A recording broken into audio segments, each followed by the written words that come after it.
Ang number 1 seed na San Miguel Beer at itong nalaglag na eliminate na Titan Ultra ay posibleng gumawa ng isang trade kung saan makakakuha ng San Miguel yung draft pick nitong Titan Ultra.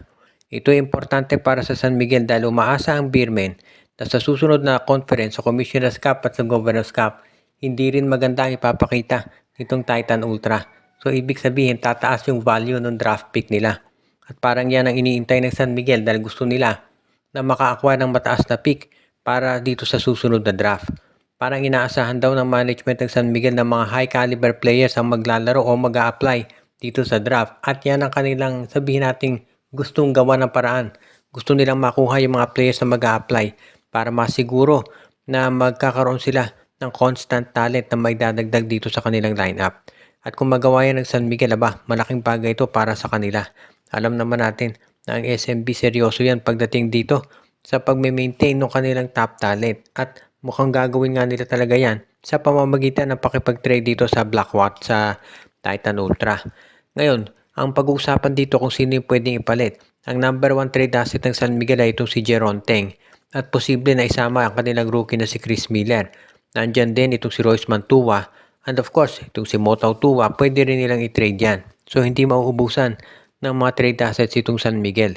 Kaya nga dito talaga natin makikita na magiging isa itong San Miguel doon sa mga tinatawag natin na magagaling na player, na magagaling na teams talaga na merong constant supply ng mga bagong talent. And of course, kung ikaw naman ng San Miguel, sa tingin ko hindi magiging problema yung tinatawag natin na lineup nila.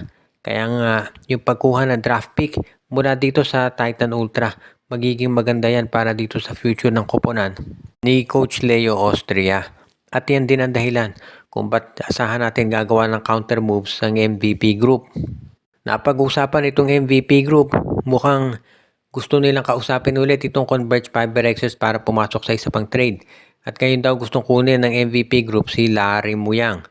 Pero sa tingin ko malabo na yung mangyari dahil alam natin na nangyari nung huling nag-trade itong MVP group at itong TNT, yung kay Jordan Hedding at Mikey Williams. Napunta sa TNT si Jordan Hedding at itong rights ni Mikey Williams sa Converge. Pero si Mikey ayaw namang maglaro para dito sa FiberXers. So 100% nalugi itong FiberXers. So malamang hindi na papasok sa trade sa TNT. At sa ngayon, ng TNT kung gusto nilang makuha si Larry Muyang, sa tingin ko kinakailangan siguro sumama sila sa 3-team trade o kaya maghanap ng ibang player dahil malabong ibigay na yan ng FiberXers. Sa ngayon naman itong Converge mukhang ang balak nilang gawin talaga sa tingin ko ay kukuha sila ng mga talents na magiging available naman sa ibang mga lineup. For example, baka sa Phoenix sila most likely makipag-trade dahil itong Phoenix ay kilalang nakikipag-negotiate dito sa FiberXers. Diyan nga nakuha ng Converge yung number 2 pick na ginamit nila para makakuha itong si Juan Gomez de Leaño. Kaya sigurado na talaga tayo sa nakikita natin na itong Converge FiberXers gagawa yan ng trade pero hindi sa TNT, malamang kasama itong Phoenix Fuel Masters.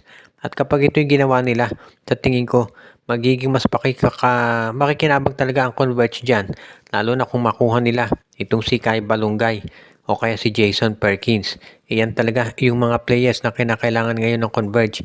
Lalo na at sinabi mismo ni Coach Delta Pineda na naghahanap sila ng mga veterano na pwede nilang mailagay dito sa lineup nila. Kaya nga nila kinuha si Vic Manuel.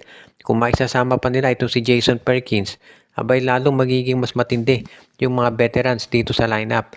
Itong si Coach Delta Pineda na makatutulong naman yan.